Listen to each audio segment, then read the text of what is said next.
What's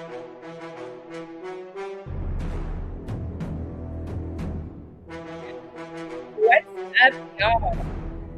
Welcome back to another episode of Cancel Court Case Review. I'm your host, Stephanie Elyse. And on this show, we'll review past Cancel Court episodes and discuss potential future cases. We're joined by CP, Blaq Ron, and special guest Doboy to discuss the trial of Ja Morant and the pros and cons of hip-hop culture. Let's kick things off by checking out a clip from the trial.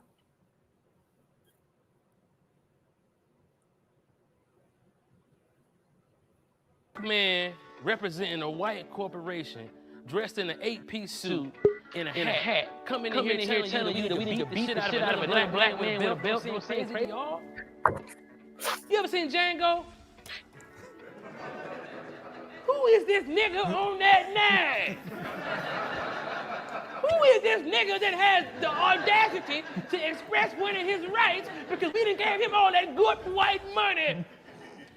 He making so much money, he needs to be ashamed of himself. All that goddamn money he making and he fucking around with a gun. Just like Tamir Rice, who shouldn't have had no goddamn toy gun, even though he was fucking 12. Who the fuck supposed to have toy guns? 12-year-olds.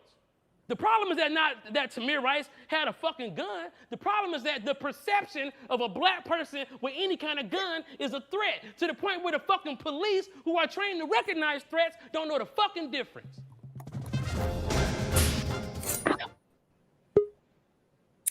All right. So let's get into it. Blaq CP, what was it like being the prosecution and the defense for Ja Morant? I mean, it was sobering, to say the least. You know, nobody ever wants to be the one to do the dirty work, but you know, man, it was a hard job. Somebody had to do it, though. I hope my community still love me when he wake up. I feel you. Was this your own personal opinion, or was this just, you know, you were asked to defend and we go like that? It was a little bit of both. You know, I'm a black dad. I like to consider myself an upstanding member of the community. So on one half it was that, and then on the other half, man, I'm an entertainer. I'm in the industry. I know what it's like to be under so much scrutiny to where the slightest infraction is blown way out of proportion, and you really just want the space to make mistakes. So I understood both sides, but yeah, it was a hard day in court that day. For sure. CP, what about you? I'm sorry, I missed the question because my internet was messing up. What was it like being the prosecution for Ja Morant? Defense. Well, I was the defense. Defending him. Yeah. Okay. You know, it was kind of hard to defend him, only because, in my opinion, like, and we talked about this beforehand, like, you know, I understood it to be against canceling him, not against that little slap on the wrist that he got, even though he did that thing twice. I felt like what I needed to do was defend him, even though I didn't necessarily agree, which was a very, very hard task. But it also kind of let me into what it means to be a real lawyer and have your clients back no matter what, just based on whatever facts you can find that can support them. Like, you look at how they got OJ off, whether he did it or not, we'll never know, because his lawyers were so good. And so that was kind of like my main concern. I mean, you seemed really passionate in your presentation of the case. So was this not in line with like your own personal beliefs about Ja Morant? Not so much about Ja Morant as much as it is unfair that I feel like I knew that I would take the stance of how it's unfair that Black men in our society can't enjoy a frivolous life. And I know that I knew that my opponent was going to shoot that down real easy, because it's like, well, you know, if was a fifth, we'd all be drunk. But I think that it was important to shed light on just a thought process that lended to the fact that it's like, hey, y'all do realize that it's unfair that we're not even allowed to publicly like they have told us, we're not allowed to make any of the same mistakes, enjoy any of the same luxuries that we pay taxes for, that we pledge allegiance to, that we have to stand up for their flag, and if we hit our knee, it's a problem. You know what I'm saying? So that's real, for sure. We're going to touch on that a little bit later in the show. Doboy, how do you feel about the John Morant 25-game suspension? Fair or unfair? I feel like it was, I was kind of up in the middle. I feel like they both made compelling arguments about it. But I feel like when I think about it, though, at the end of the day, I feel like it was warranted because he got to understand, like, he's a role model to kids. Like, there's too many eyes upon him. And he had a bunch of times where things were happening and he wasn't even getting in trouble for nothing, and he wasn't getting suspended. So I think finally when it did catch up to him, something needed to happen and the other boot needed to come down. Yeah, I feel you. He was wilding. I mean, for sure.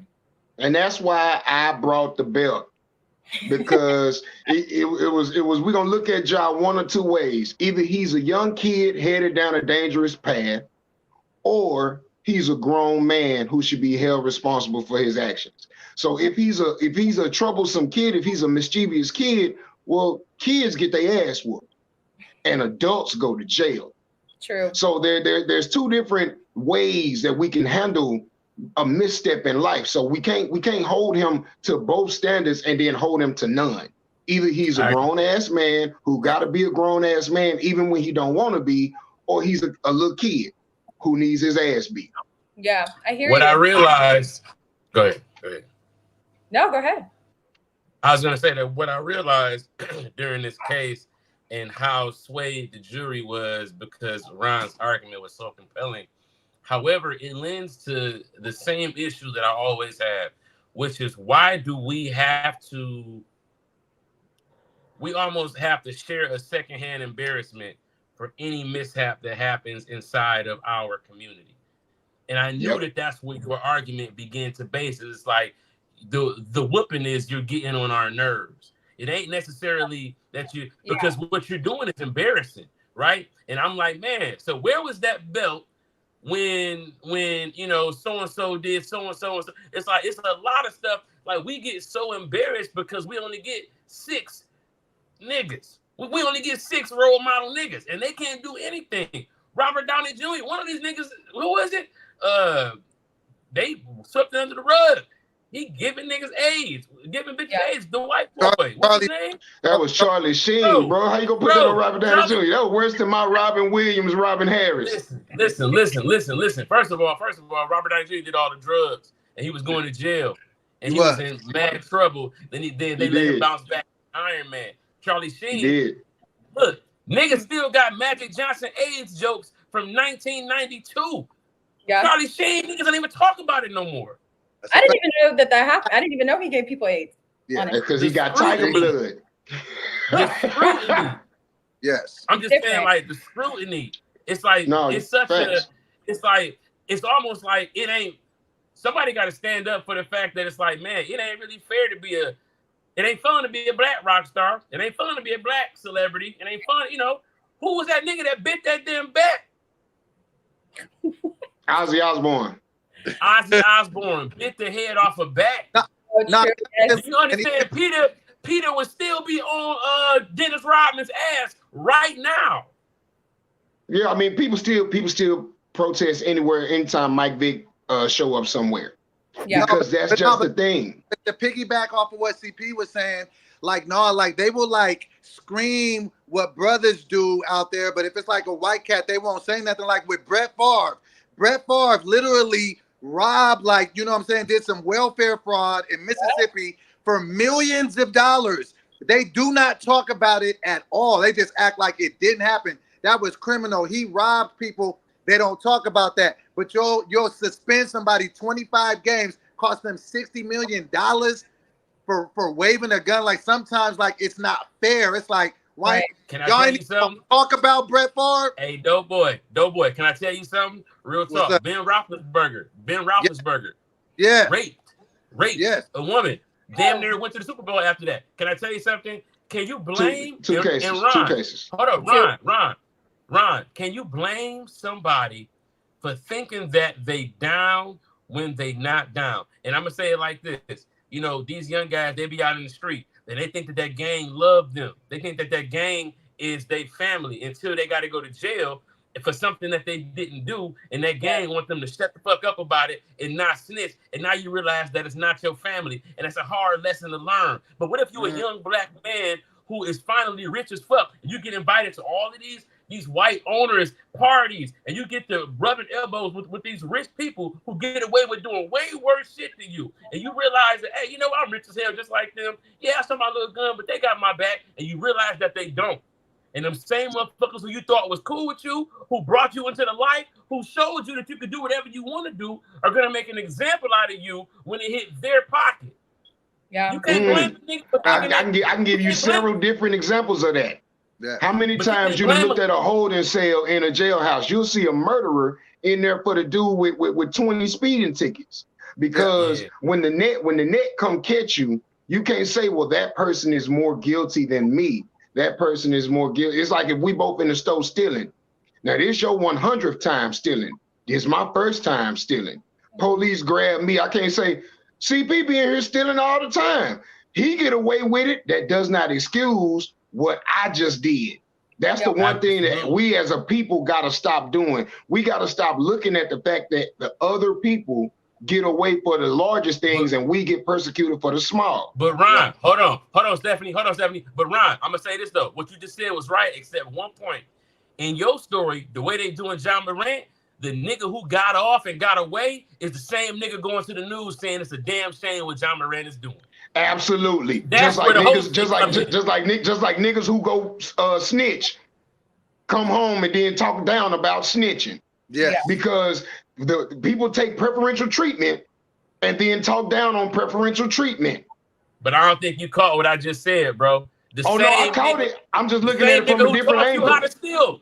The same nigga who stole 100 times and taught you how to steal, when you get caught, he on the news saying, I can't believe this guy. Yeah, look at how they did R. Kelly. Look at how they did Bill Cosby. Yeah.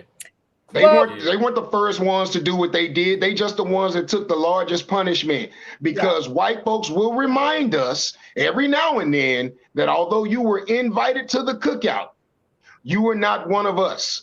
So this Can I say this? Hold on now. I'm never going to advocate for stealing coochie. Now, coochie ain't did nothing to nobody. You can't just be walking around taking nobody's coochie. Go ahead. I'm sorry. Absolutely, you can't. And how many people turned around when it was time to defend what Bill Cosby was accused of and named off 7 or 8 white executives that did the same thing? Does that excuse what Bill did? How many people named a whole bunch of other musicians that did the same egregious shit that R. Kelly was accused of? Does that excuse R. Kelly? As black people, we got to start doing some more self-policing. We can't say that we have an issue with the way that the white folks handle us. We have an issue with the way that they come into our communities, don't understand the community, and paint with a broad brush. We say we have a problem with the way that we're represented because there's only one of us that gets to go talk for all of us in those rooms. Well, then that means that we got to do a better job of cleaning the house. Ron, I don't know. I'm gonna tell you what, a serial killer get more time in prison than a person who was killing during a killing pandemic. See, the thing is like they're gonna pin the whole slide on you, and that's why you're like, no, wait a minute. This speaks to a sick system. It doesn't speak to an isolated incident. So yeah, I'll take my lump from an isolated incident, but let's speak to the fact that the system is sick. Because if we don't speak to that, then I look like a serial killer out of nowhere. When in reality, y'all got mice. Y'all didn't have a mouse. Right. But see, that's the thing. You talking about it from a utopian standpoint. Like most women would like to be able to walk around at night unaccosted. They would like to be able to go pump their gas any time of day. They would like to be able to wear what they want to wear when they leave a house. But the truth of the matter is, regardless of how we can talk about how they should be able to operate, most women already understand that there's a certain way that they can't operate for the very real dangers that are out there. That does not excuse what's going on. That doesn't give the danger a pass. That just say be mindful of what's going on out there. Listen, I just think like when people go to LA, you know not to wear red or not to wear blue. Hold on, let Listen, Steph talk. Let Yeah, y'all- Steph man, come on, talk. man. Steph Yeah. talk. both Oh, my making bad, Steph. Go ahead.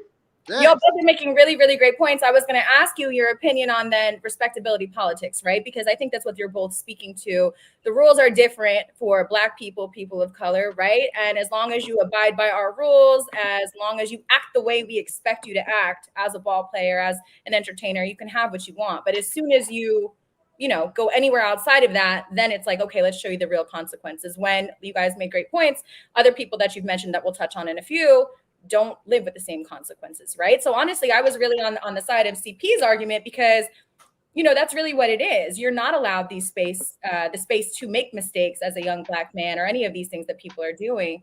As long as you act within the parameters of what we expect, like you're cool. Otherwise, we're going to make an example out of you.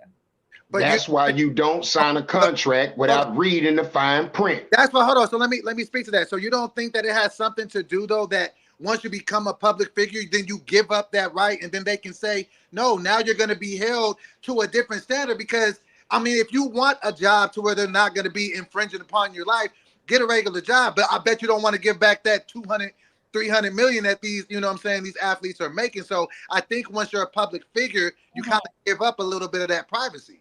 It's nothing to do with being a public figure and everything to do with what you agreed to. Right. When you sign that contract, you agree to hold yourself to a certain standard that company has for you that you may not have for yourself. Right. Okay, how many times have we seen a video of a Karen come out and do something incredibly bigoted, and then we alert their job to what they got going, and they lose their job behind that? True. For sure. But I mean, that being said, that's on the backs of years and years and years of that stuff not being broadcasted at all, and no one having any consequences for doing that bigoted shit that nobody knew about. But my point is, it's not illegal for this white lady to harass you. It's immoral. Okay. It's unkind, but she didn't break a law by asking you, what are you doing there? You chose to respond to her. However, because it's in poor taste, and because it paints the company that she works for in a bad light, she loses her job. Right. And here's the cold part. The company might feel the exact same way she do. It's just how they present themselves publicly. Yeah, that's a great point. All right, y'all, we're going to switch gears a little bit. Blaq Ron, CP, how did you guys determine your strategy for the case? So is it freestyle? Everyone always asks, it's improv, but is there also a method to the madness? Blaq Ron, pulling out that belt was some serious messaging. I know that made an impact. That was the only thing I had planned. I had a whole lot of stuff for CP, but anybody that has done more than one Council Court episode will tell you, whatever you thought you had planned, throw that out. Throw that out, because you have to understand that not only are you going against another comedian who has the ability to make a punchline out of anything, but you're going against another genius. Like, people don't realize that about us. Like, we playing like we lawyers because we actually intellectual geniuses. So I know that one slip up, one fruit and slip, one turn of phrase can get a whole case away, because I'm dealing with an actual Michigan State computer science degree having fucking genius. I feel that. CP, what about you? I just exactly what he said. I think that the respect that we have for each other outside of this. This is like if lawyers were also professional golf players and they knew each other from the green, and then they come into, a legal battle. I think that understanding Blaq Ron's stance on a lot of other issues led me to understand how he was going to take this.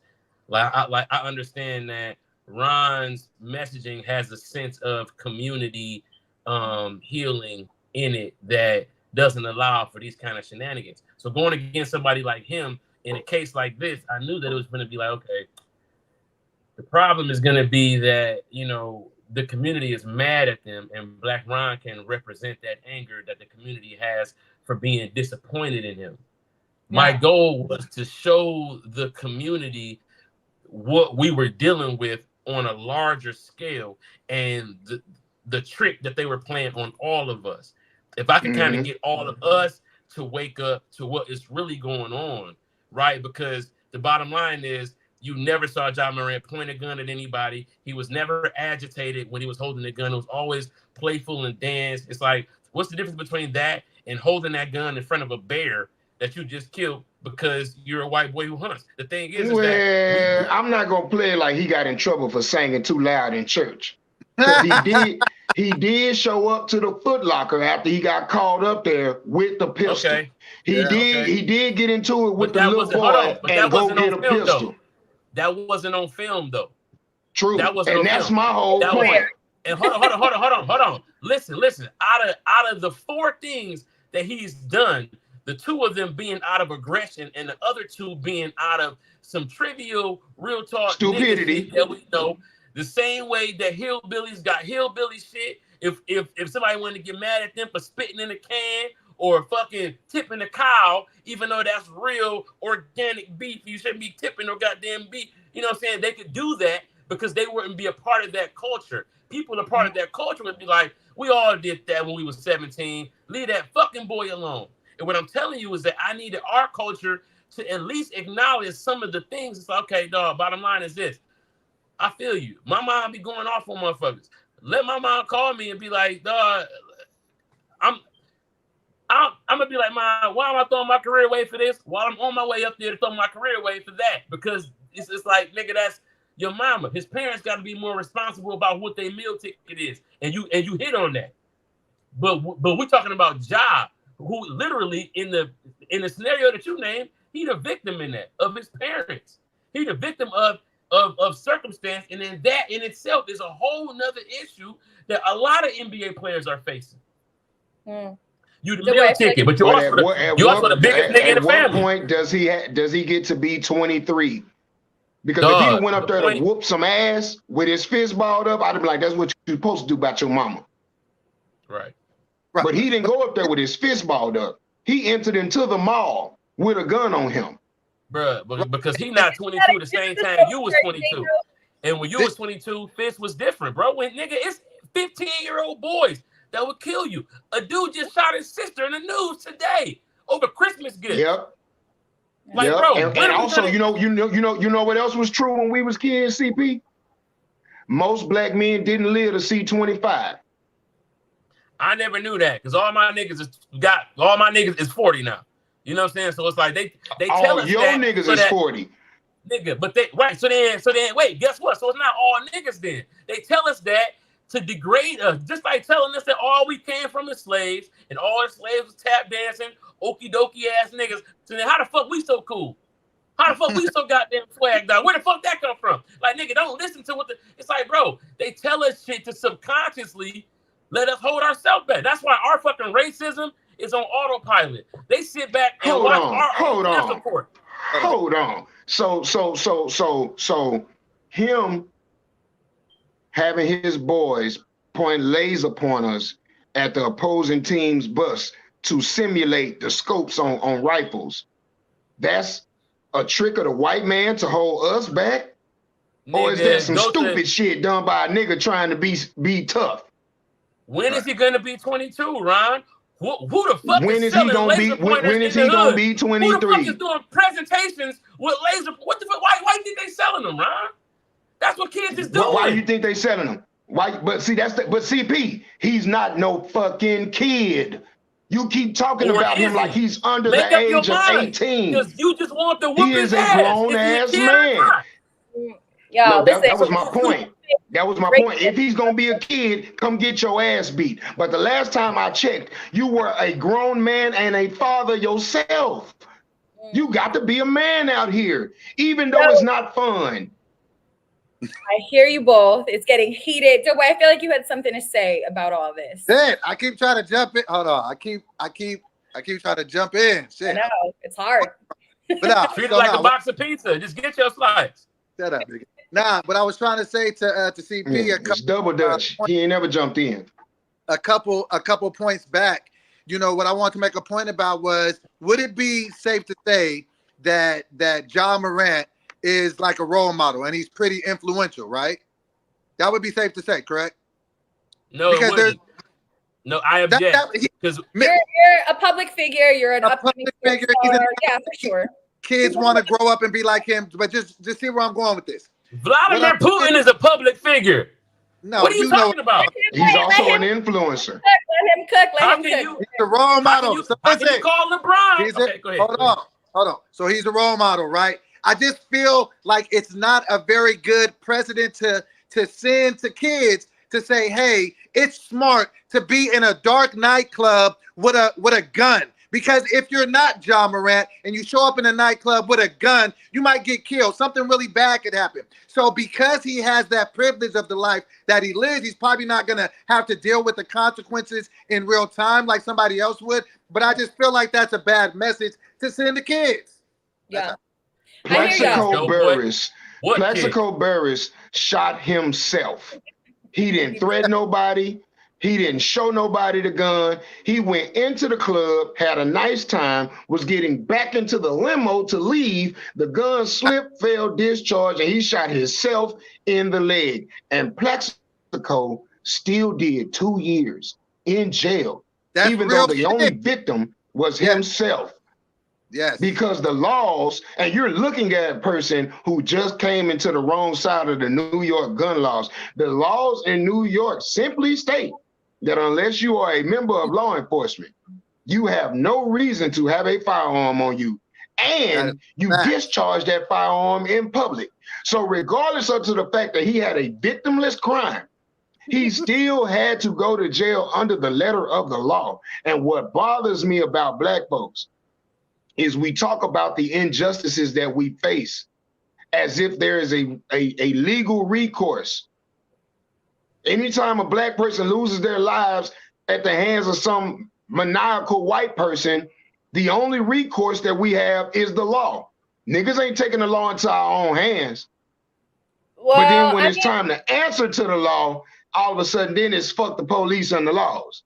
Yeah, but I feel like your point is kind of ignoring the complete fact that the laws of this country, like institutionalized racism exists. It's built into the laws of this country. So the law is not your friend, but they're gonna put the book on top of you when you shoot yourself by accident. If that was a white person, I think it would have been the same at all. And guess what, Stephanie? And when you don't break the law, when what you do is not against the law, but it's just frowned upon, the law stand back and watch your own community lynch you up.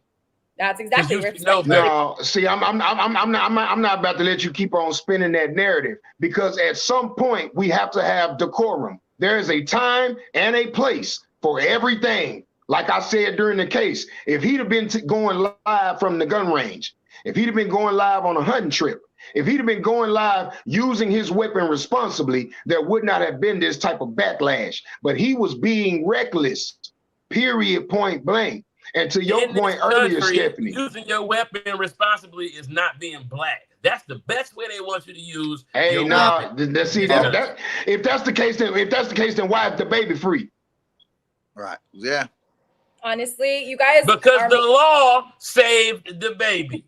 The same way that the law. Okay, so the law saved the baby, but also the laws say that anytime you got a gun and you Black, you automatically in the wrong. Well, which way is it gonna be? No, I mean, bro, I don't think it's so cut and dry. I don't think it's so black and white. The baby is a person with It's resources. It's not. It's a case by case, person by person situation. And in this situation, you can't keep playing like he being lynched. No, honestly, you know what? But the thing about this case that I think is very difficult for Ja Morant is that he's kind of an asshole, you know? Like he is reckless. We know this. But your point still stands about, the way you're supposed to act as a Black person in the public eye. And the point still stands that these laws are not built for us. So yes, sometimes, you get away with it. For the baby getting off for killing someone in a Walmart or a Target or whatever it was, there's 200 other Black men who are locked up for something way smaller. So you guys are making great points. Absolutely. Like trial. Let's roll a quick clip of CP making another one. In my opinion, what he did was no more nefarious than anything that, I ain't gonna say no names because I don't want to get no smoke with the NFL, NBA, but we've seen some white athletes do some pretty questionable things and they be swept under the rug a lot. All right, y'all. So to that point, what if LeBron James did what Brett Favre had been accused of? Or if Lamar Jackson had the same allegations as NBA player Josh Giddey or retired NFL quarterback Ben Roethlisberger, who you guys brought up earlier? What do you guys think would happen? So for those who don't know, Brett Favre, as previously mentioned, is being accused of defrauding a state welfare fund intended for families in need. Josh Giddey is being accused of having an inappropriate relationship with an underage girl. And Ben Roethlisberger has been accused of sexual assault 2 times, one of which was rape. So let's talk about it. Oh, y'all are quiet now. Well, the same thing. I'm looking at what Josh Giddey did, right? Because I want to acknowledge that the same person that suspended John Morant is the same person that let Josh Giddey play when he had pictures of him with a 15-year-old girl. When the parents said it was cool, it doesn't really matter because at that point you have to look at what the law says, because parents could be nefarious as well when it's looking at $100 million dude dating your daughter who you probably don't believe in anyway, and then the law needs to step in because she's not of sound mind and maturity to make the decision to date someone that influential and rich and also whatever. But he's still led to play. Now, I want to talk about the message that it sends to his direct lineage fan base. So I want to see the message that being a young white millionaire having sex with underage women, what message does that send? Wait a minute, because in January, a long-ass list of other white men are going to be released as well, who are influential, who have been on islands, who have been having sex with underage minors. And so it's funny how you would think that someone like that, Mr. Silver, who has friends like that, would have to let that slide, because that's a slippery slope into what else could possibly be going on. But then let's take a look at John Morant. John Morant listens to NBA YoungBoy. John Morant, his direct fan base who look at him are going to contribute to what white society thinks is the crumble, right? They're going to be the ones who are out here toting guns and your little dirks and all of that. So let's make an example out of him to try to keep the crumble that someone like him could possibly spark off with little guys who look like him and what they have access to. And how do we know this? Because we have the research. Because why? Because the shit was by our design, right? It's high-powered Russian fucking assault rifles and weapons that these kids can't get a hold of unless somebody's flying that into this country and flooding it into every other block on their street. So of course we're going to make an example of what's already being ran into the ground, a narrative. It's so easy for the NBA to run that narrative into the ground. He's a thug. He's an NBA young boy. He's a da-da-da-da. Versus them saying, hey, yeah, he's a young, rich, white pedophile, and let's talk about it. I definitely agree with that point. Like, and also, you went to good. Like, I feel like if Brett Favre was black and he got convicted of, of doing what Brett Favre did, which was defrauding people out of millions of dollars, like, they would have cooked him. He would have got canceled. He would have that person would have no career. He'd probably be sitting under a jail somewhere. Like, But like, the crazy thing about Brett Favre is that he was so appalled that people would even talk about what he was doing. He tried to sue Shannon Sharpe and Pat McAfee for even talking about what he did. Like, that's crazy. Like, that you could be, as a white dude that did some foul shit, that you could be like, nigga, you bet not talk about the foul shit I did or I'll sue you. Yeah. Like, that just kind of shows you the mind state that he Okay, so when you niggas packing y'all motherfucking bags, bro? You said what? Oh my So when are you niggas packing y'all motherfucking bags? I Because y'all keep talking about all this shit like y'all no longer gonna live in America come tomorrow. Guess what? In the game of basketball, you can't take more than 2 steps without dribbling the ball again. Even if it feels easy to you, even if that nigga a minute ago just took 4 steps before he dunked the ball. The rules is you can't take 2 without dribbling. And if the ref blow the whistle on you traveling, you bringing up the rules and how another nigga skates across the rules don't change the fucking game. You niggas are talking about America, and wait a minute, Stephanie, please, because I let them niggas go. I let them niggas go for like 18 minutes. Go ahead. You niggas are talking about America as if the way that this country has always ran is going to somehow change in the next election cycle. Rather than we talk about how fucked up it is to live in America, which we already know, why not operate under the way it is? Unless you're going to do something to change it. And doing intentional shit to fuck up, doing stupid shit is not the way that we're going to change it. If there was a fucking march tomorrow to get some legislation changed, I would not be marching because Morant suffered an injustice. This nigga was not wronged in this situation. He was not done wrong by some racist ass injustice that exists in professional sports. We already know that the game is tilted, that the shit that white folks do is going to be minimized and the shit that we do is going to be highlighted and it's going to be maximized. We already understand this. You niggas are continuously bringing up somebody else's dirt to absolve him of his. It is fucked up that Ben Roethlisberger got to play a full football career while being a 2-time alleged rapist. That don't make what Sam Hurd did cool, being an international interstate drug trafficker while he was in the NFL. It is fucked up what Josh Giddey is doing.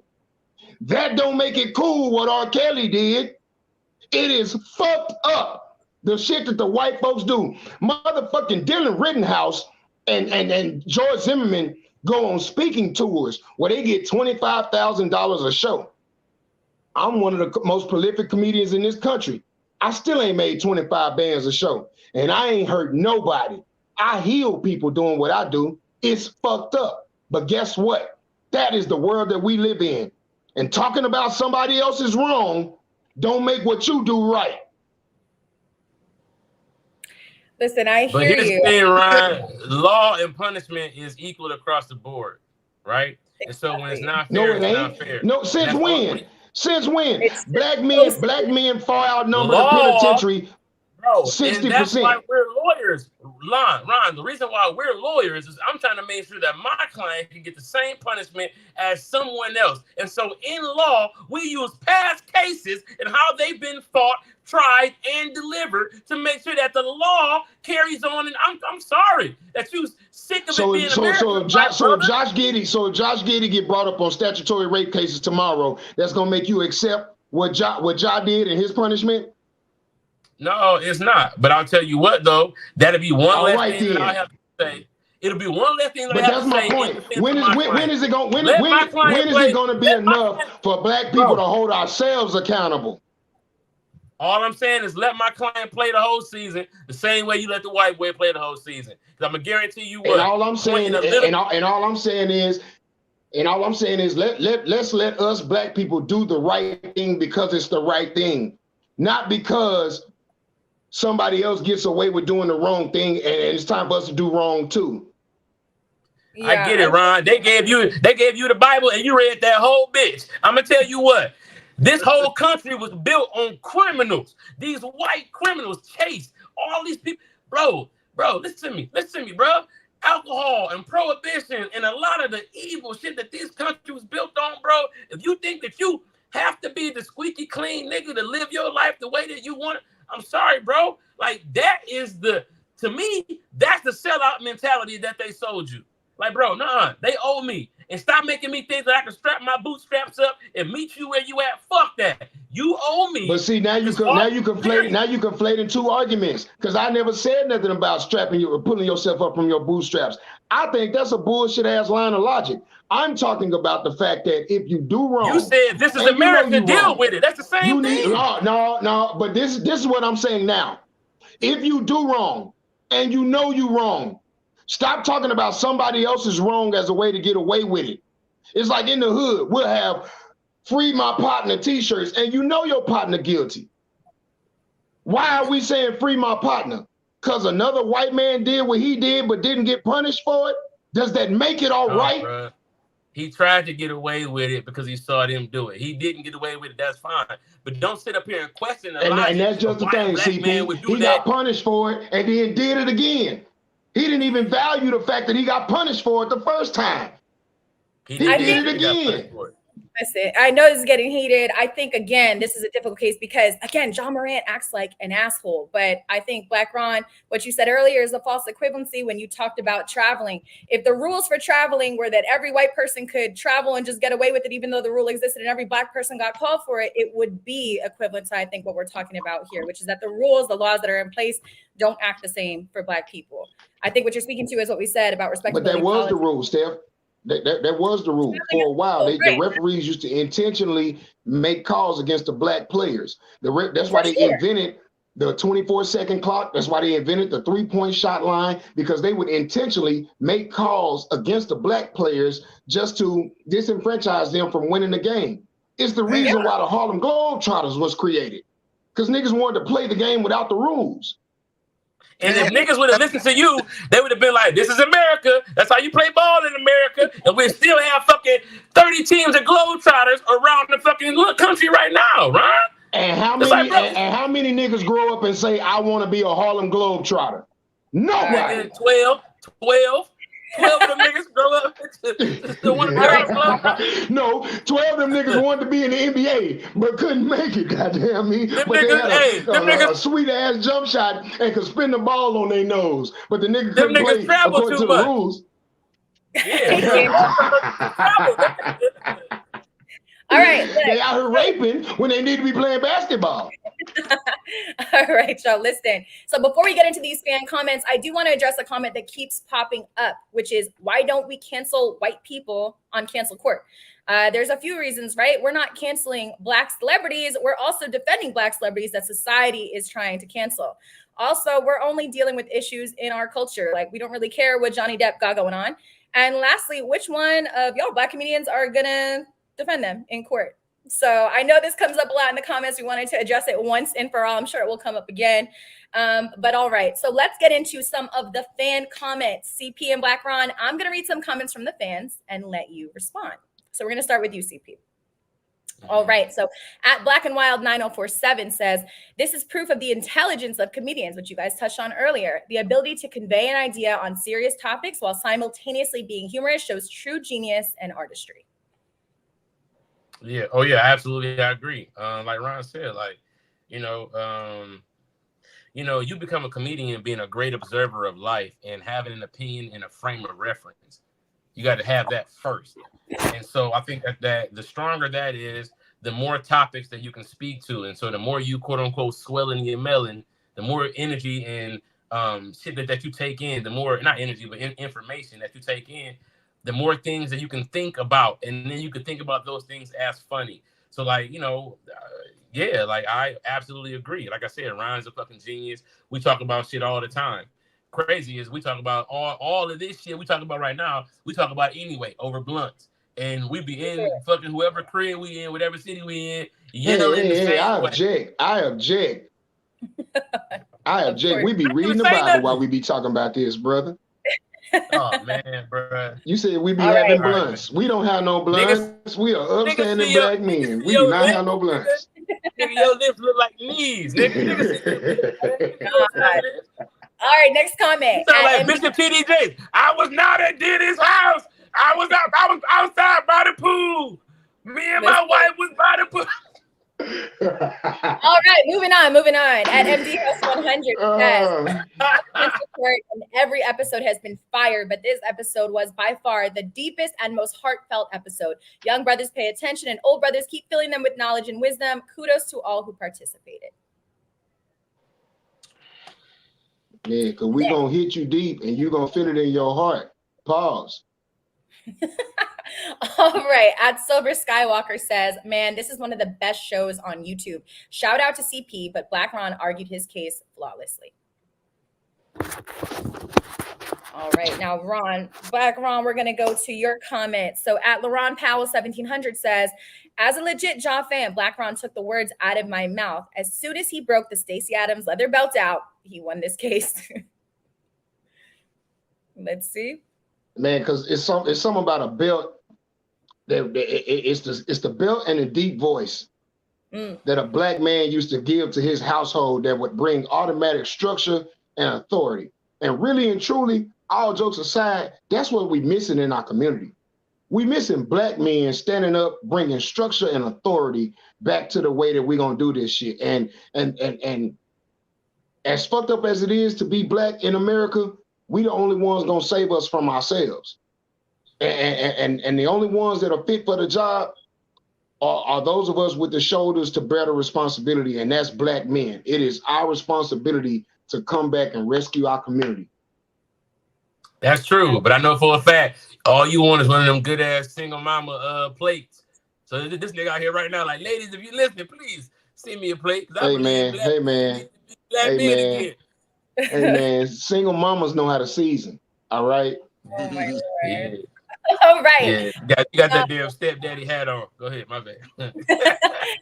AE6112 says, love this show. The edutainment centered around serious topics mixed with comedy, debate, and improv makes the show unrivaled. There's no show like it. Defiant Digital's platform reminds me of an early In Living Color. I love this debate. Both perspectives represented well. Blaq Ron delivers as usual, and I say won the debate. Appreciate CP's mind, passion, and comedy as always. Y'all got some fans.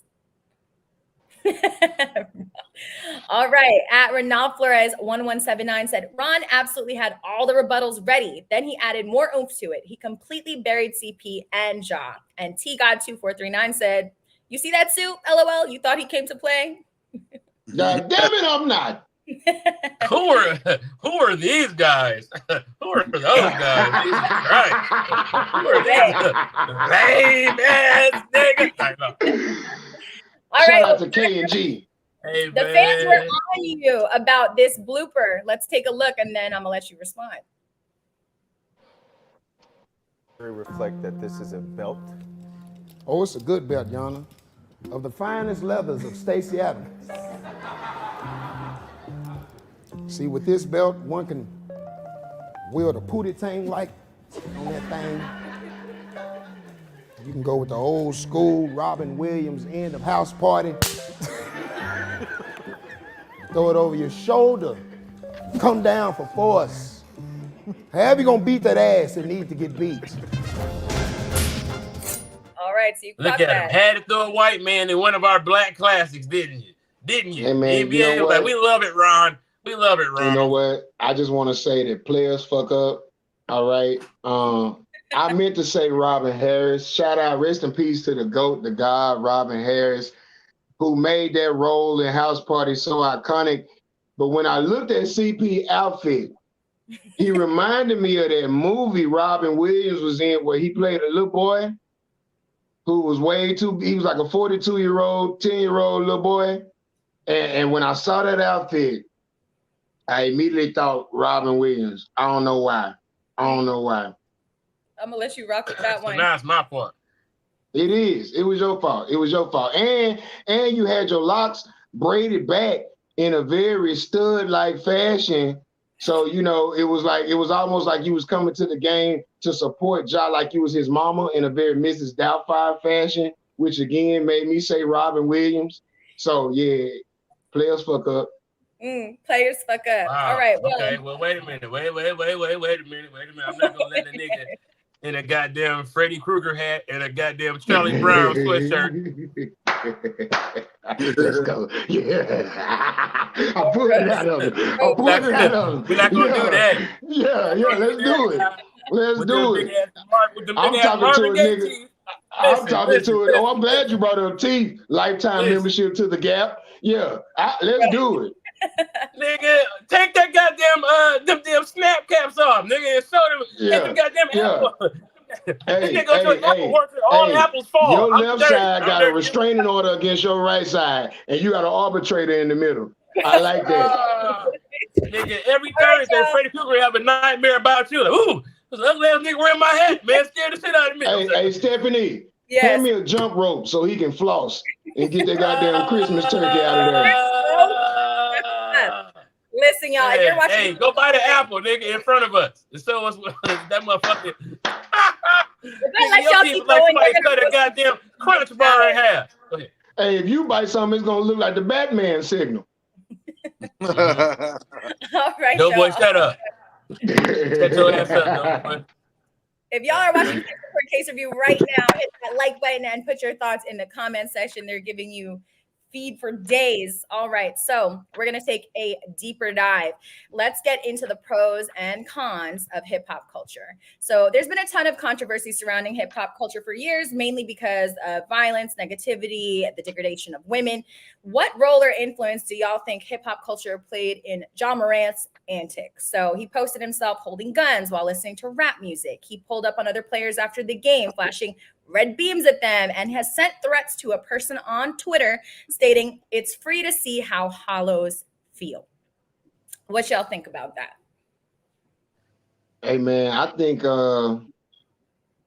we as a black people need to go ahead and finally start admitting to ourselves that maybe hip hop was the no lie relaxer to the black community. It was popular as hell, but it wasn't really as beneficial as we made it seem. Like, look at sisters back in the 80s and 90s. They all had just for me's and perms and shit. Now look at them now. Ain't got no edges, got fibroid tumors and shit. So maybe, I'm just saying, if we look at the fact that the people who own the record labels are far more wealthier than any other artist that they've quote unquote discovered or put out there, when we look at the fact that the music, not only from the male artists, but from the female artists, the most successful ones only talk about the lowest vibrational points of us as a people. And then when you look at the fact that hip hop is used globally as the chief American export that we as black people don't get to take any part in as far as the residuals, hip hop really and truly ain't done much for the black community, especially not in the last 25 years. That is an interesting perspective. Any of y'all have any rebuttals to that? Nah, I would have to disagree. I think it's done a ton for the black community. I mean, I feel like it's inspired a lot of us to do a lot of great things. I mean, hip hop to me coming up, like everybody wanted to do that. It was just you know what I'm saying? It had the biggest impact that I've ever seen. And just to know that it goes worldwide and global and everywhere, but I think its impact is the biggest in the black community. So I don't know. I'd have to give you a little pushback on that. Okay, Yeah. so are you talking about hip hop? Are you talking about hip hop pre-98 or hip hop 98 to 2023? Hip hop pre-98. Because what is Ski Yee doing for black women in our community? No, I do hear you on like the last 15, 20 years of hip hop and it being very problematic. And a lot, like even with the emergence of drill music and a lot of the violence that's come from it, like, yeah. So I do say yes, that there has been its fair share of negativity for the black community. But how many rappers have been killed in the last 20 years? You said what? Well, let's just go back to Pac and Biggie. Since Tupac was murdered in 1996, how many rappers have been killed? I don't know how, but I know it's a lot. I know it's probably over 100. How many rappers have promoted drug use? And I'm not talking about recreational drug use. I'm talking about opiates.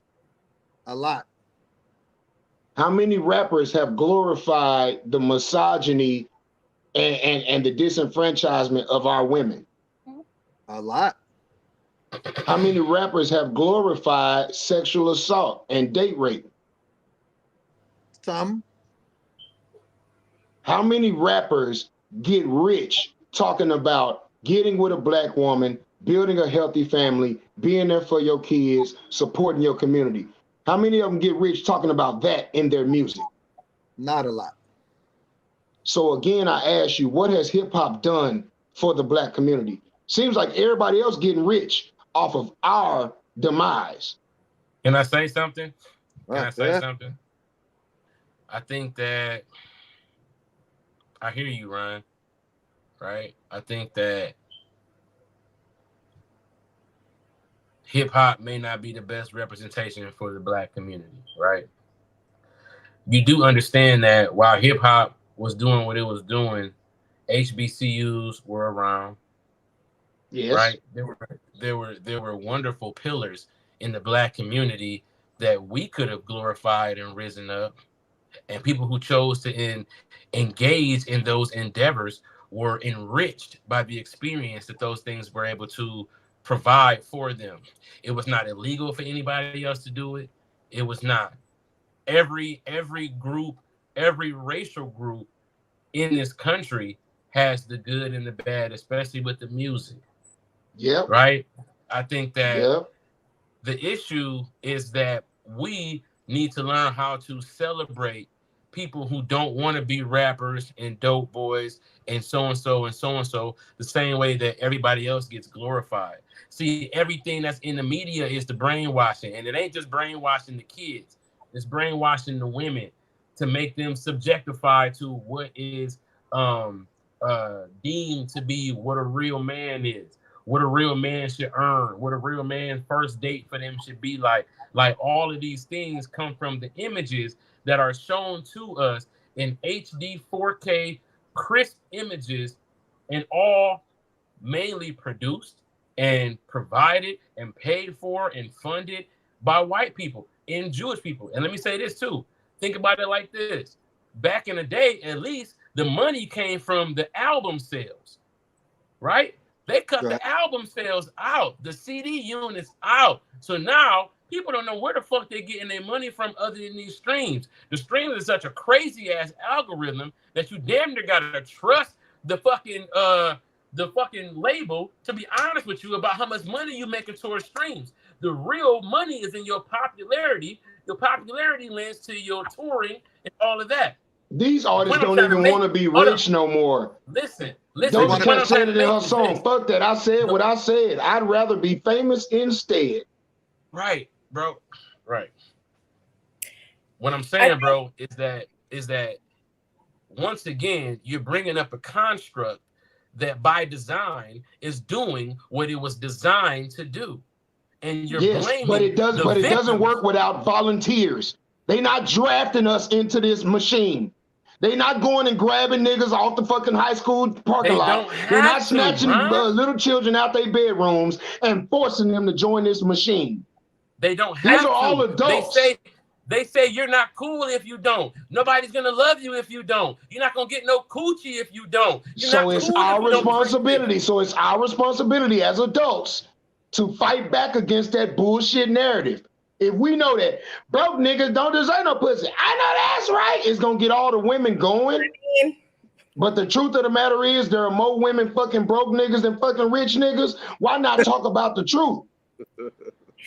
I think as usual, y'all both make great points. I think it's really important to also remember, like, hip hop was birthed in struggle, right? 70s, like the things that people were talking about, the crack epidemic, murders, things like that, that came from real life experience. Hip hop was a tool for storytelling, which is why it's resonated with disenfranchised cultures all over the world. You have hip hop artists in, I don't know, Indonesia, you know what I mean? And I think that hip hop as an art form was a means of catharsis and expression. Now, with what y'all are saying, with the way the music industry operates, it is what's catchy. It is what's going to play the most on TikTok reels, right? So it's shifted a little bit. And ever since Cash Money Records took over for the 99 and the 2000. I hear y'all. Y'all are both making great points. Doughboy, talk to me. No. I was just saying that I feel a heavy sense too. I feel like social media has definitely changed everything too, with kind of how music even is, what I'm saying, is consumed. And I feel like even like back to a point that was just even being made a couple minutes ago about like like with the Black community, I feel like social media has changed stuff so much that where it's not even cool to do regular shit no more. Like these kids that growing up want to be garbage men or firemen, like just like they want to be TikTok stars or just different shit. It's just like people just don't want to do regular shit anymore. Like, because regular shit don't get you no coochie. I know exactly. It changes everything, and I'm just like, I don't know where I don't know what it's gonna be like 5 years from now, because it's just like this shit is just getting worse and worse. For sure. I'll tell you where it'll be 5 years from now, and if we don't, we'll have a race of babies that will make the ladies that hate the babies. The fact. It's That ain't Tupac, what the right? fuck you fuck we said. gonna Is that Tupac? Yes, it is. That's Tupac. Yeah. That's Pop, Yeah. but he said it wrong. Whatever. Anyway, all right. Whatever. Tupac is also a rapist. Please, if we're going to be quoting people, talk about this or feeding into their own arguments. So, look, we touched on this a little bit, but And Martin Luther King was a philanderer. that's not the same. But I would like to hear each of your thoughts and the pros and cons of hip hop in relation to its influence on young people. So, everyone has 45 seconds. CP, you can kick us off, please. Say it again. Say what I was reading the comments. Everybody's talking about Your how thoughts? Blaq Ron got I know the on. comments are lit. The pros and cons of hip hop in relation to its influence on young people, like we've been talking about. So the pros and cons, everybody has 45 seconds. CP, you can kick us off. Hip hop is so successful that it took it made the higher ups take notice of how powerful the medium was. They took it away from us and they turned it into something that they can control us with.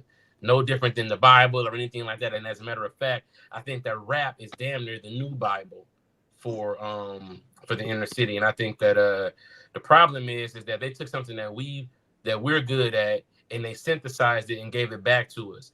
And we're just eating it up because I mean we're predispositioned to. This is what we did in Africa.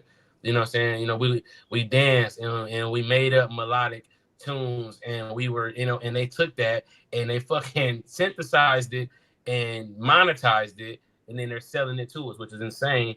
And I don't have no pros and cons. That's just what it is. Mic drop. Doboy, Blaq Ron. I'll go ahead and grab it. I say pros. Pros is that, you know, it definitely embodies the independent spirit, the hustle. Like you can really go from nothing. Jay-Z went from Marcy Projects to being a billionaire. Anything is possible. It shows you that thing, like you can really put your mind to it and anything can be possible. You express yourself with your God-given ability and you can go really, really far with what you do and change your life for your family, create generational wealth. I think that's all cool. As far as cons, and I think there are a lot more cons than pros, I feel like it promotes a lifestyle that is very, very destructive to our people. I feel like it glamorizes a lot of stuff that ain't cool to our people. And people don't understand how powerful music is. Like music is very, very powerful. And if you're just chanting this death all the time, like these are young kids killing each other and then rapping about it. Like it's a real sick. I've never seen anything like it. Like I'm at an age right now to where I remember back in the day, you heard people dissing each other on wax, but they would never go as far as diss dead people. And like people doing things like that, I just feel like it's very negative. It's a lot of death and destruction that comes from it. And sometimes it doesn't feel as if it's worth the pros because there's really a lot of negatives. And I hope at some point the narrative can turn, and like, you know, to Blaq Ron's point, it can kind of shift back to that pre-98 time where it was fun. It was about a good time. It was about creativity. And it was about a lot more uplifting to our people versus how it's been since the 24 years since. For sure. I'm gonna pick that mic right back up where CP dropped it because this is a part where he and I actually agree. This is a part that we be talking about off camera. When hip hop, much like everything else that was an advent or an invention of Black people, it arose out of struggle and it highlighted the best of us. Just like blues music, just like gospel music, just like fucking gumbo. These were all things that were derived out of our struggle that we made beautiful, that they didn't let us take part in at first. And then once they saw a way for them to commercialize it, then it became weaponized against us. And it has happened that way with everything that we as Black people have created in this country. To the point where I'd be mad when one of us come up with a new catchphrase or a new TikTok dance. Because how many TikTok influencers and content creators have we seen create something and they shit go viral, but they don't get the credit for it? All right. How many times has a Black person created a catchphrase and next thing you know, it's in the lexicon now? Mm-hmm. How many people, you know, say standing on business? That's a Black phrase. Yeah. We keep on creating culture because to be Black is to be the culture. Mm-hmm. But when our own culture gets used against us and we're not wise enough to see it, it's time to cut the lights on and say, hey, whoa. What started off as an orgy has now become a rape. Damn. Damn. I mean, great points. Yep. Everybody in the comments that was mad at me for what I just said, and then Ron agreed. Shut the fuck up. Then I see this is the problem with CP. CP don't know shit. Ron be knowing know it. No, Yeah, CP makes a larger point when he's speaking towards the larger issue about what's wrong with Black freedom of expression. But when we talk about it and we put it in a microcosm and we bring it down individually to just Demetrius Jamel Morant Jr., now we can argue about the rights and wrongs of what he did. But on a larger scale, I agree with CP 100%. It ain't fair to be Black in this country where everything we have ever done has only bettered this fucking country, only to get treated like the mud on the back end of the shoe by this same fucking country who tells us that we need to pick ourselves up while the whole country stands on our fucking shoulders. But because we know this, we can't do shit that's self-detrimental. That's like starting a race and the other motherfuckers got a head start. And when you finally get the chance to run, you shoot yourself in the leg. God damn, because the race was already set up against us. We can't help ourselves lose. Yeah. And I'm gonna say that too, the same thing. Like, as far as the bigger issues, that's the only thing that you can defend this kind of activity with. I think, you know what I'm saying, like Ron's argument, I absolutely agree with it in the case of John Morant being what he is. It's like if I was on the prosecution, I would have attacked it the same way. You know what I'm saying? Like, you know, we choose a side and you got to die by that side.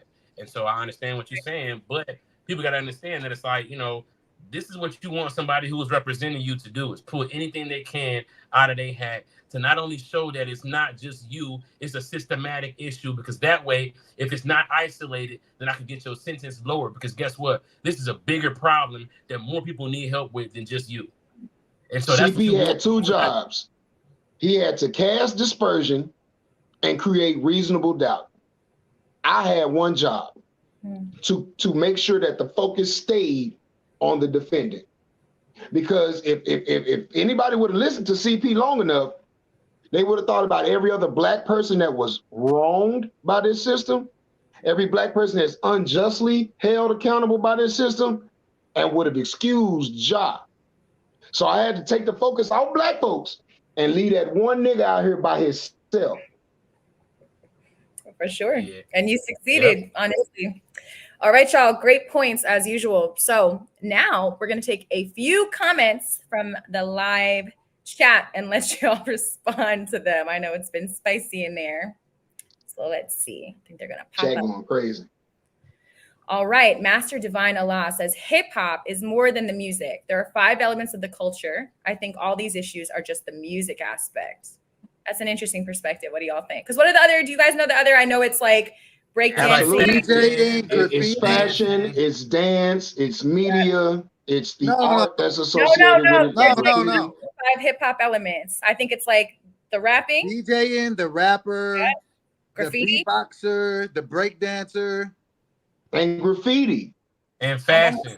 I thought I said graffiti. Fashion and art. Fashion and art. Like tagging. Yeah. I'm gonna look it up. Graffiti is in there, CP. Yeah, that was an element of b-boy style. There was the shell top Adidas, the baggy pants, the way you pose, the way you would give yourself certain names like Chill and Ski and Ice and Rock. You know, the way niggas would go at the end of their raps.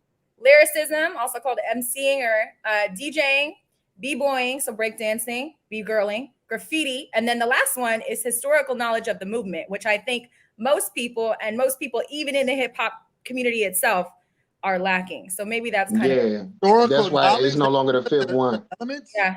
Huh? The 5th one is knowledge? Historic knowledge of the movement. Like we said, it came in the 70s, right? And Sedgwick. You know why? You know why? Because hip hop was founded by Kool Herc, who was a 5%er. So knowledge will always reign supreme. That's the third mathematic, if I'm not mistaken. So knowledge of the movement will always be.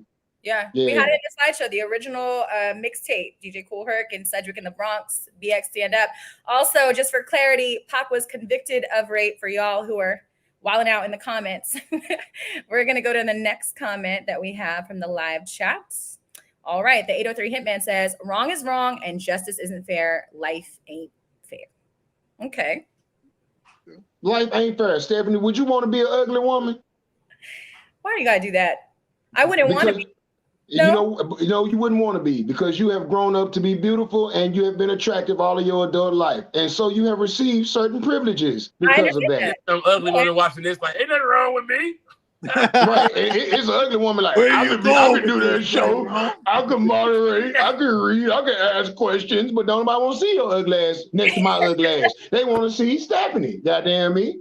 So, life ain't fair, bro. Life ain't fair. Sometimes the nigga with the biggest balls is also 5'5". Life ain't fair. What do balls have to do with it? I hear you. All right, look, we're going to get to wrapping up this episode. So to speed things up, we're going to ask some direct, quick questions. So let's kick it off.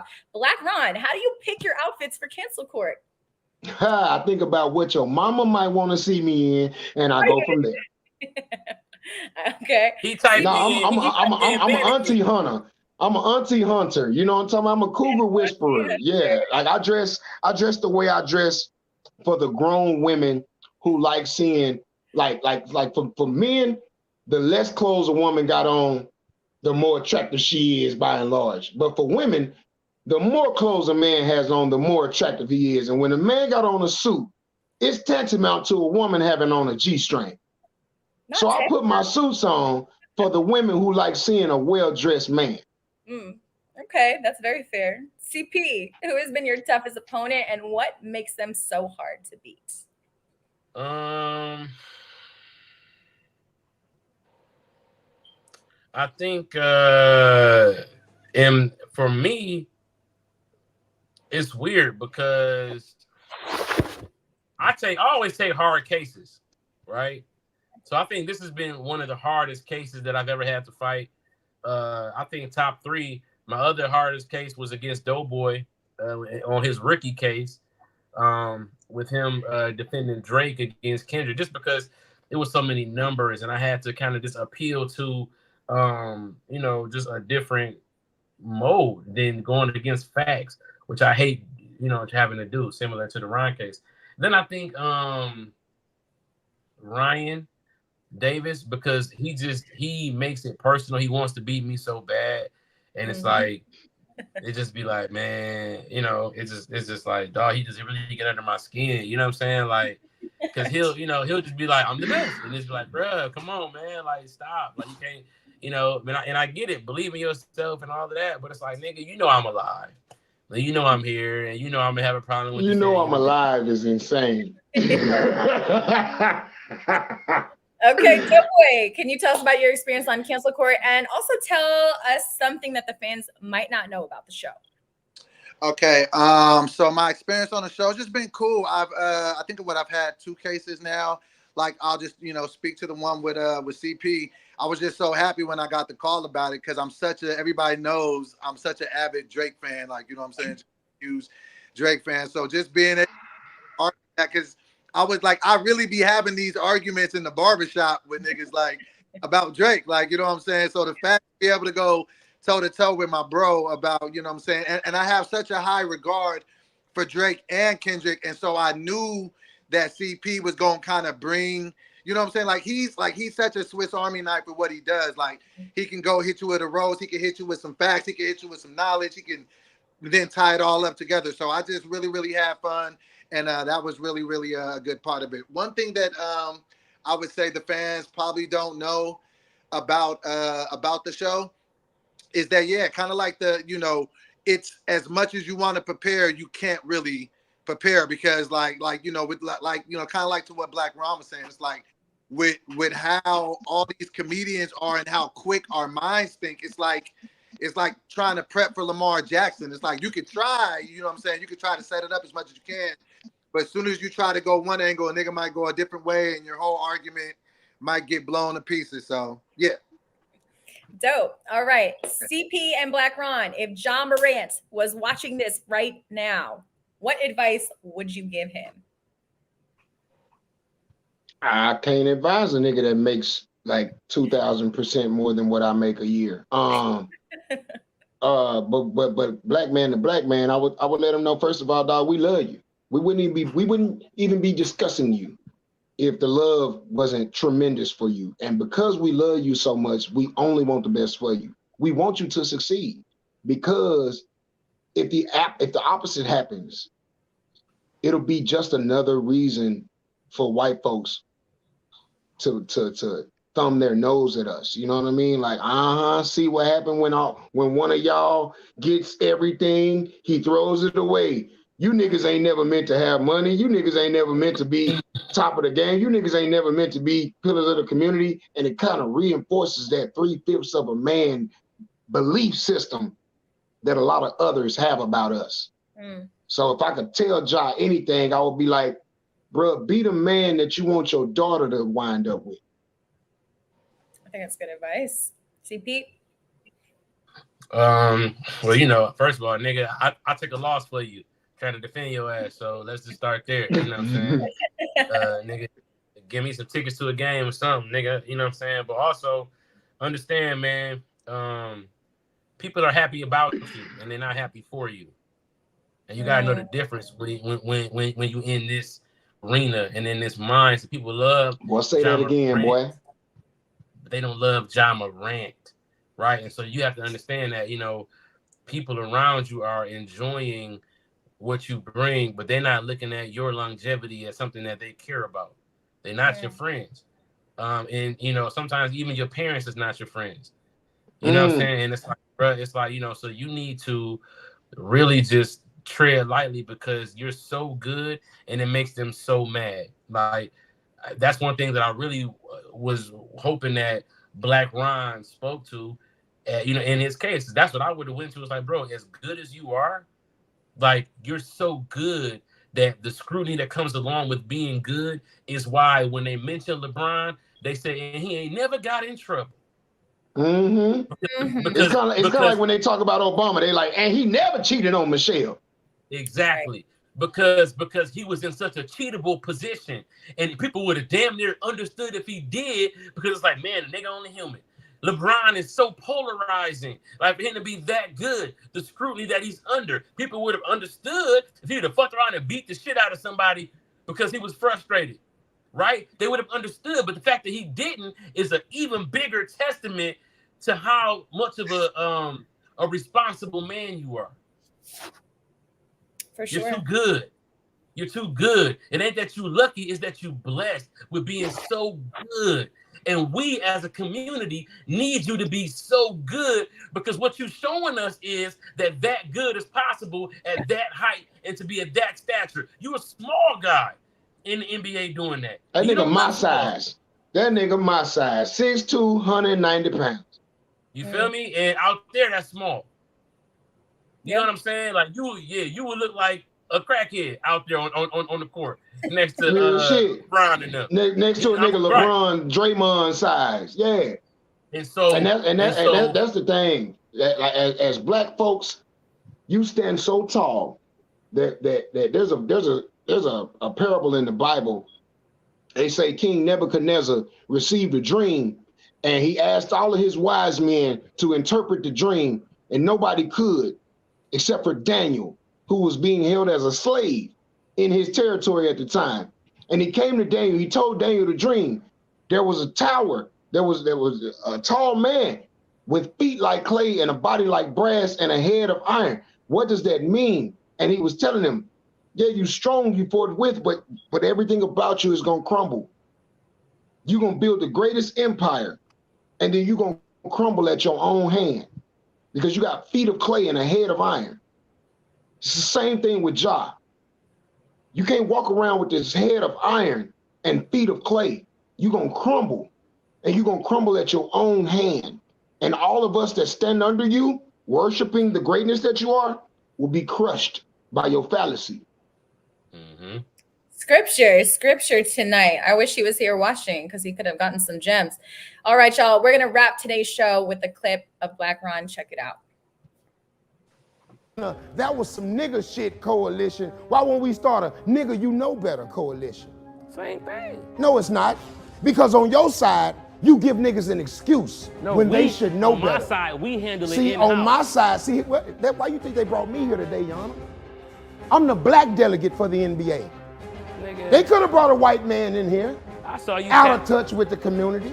That was, he And how many times he gonna talk during my closing argument? I saw him tap dancing on the freeway. I was like, Well, who was that? Your Honor, I order mistrial. All right, y'all. This has been. I knew I was losing. I had to. Hey, you almost made me laugh with that shit, man. I'm a Drake mine. I'm a nigga. Because fuck it. Go ahead. Say it. All right, y'all. Well, this has been eventful. Thank you all for watching Cancel Court Case Review. Hit that like button, share your thoughts in the comments, and make sure to subscribe to Defiant Digital's YouTube channel. We out. Catch us next time.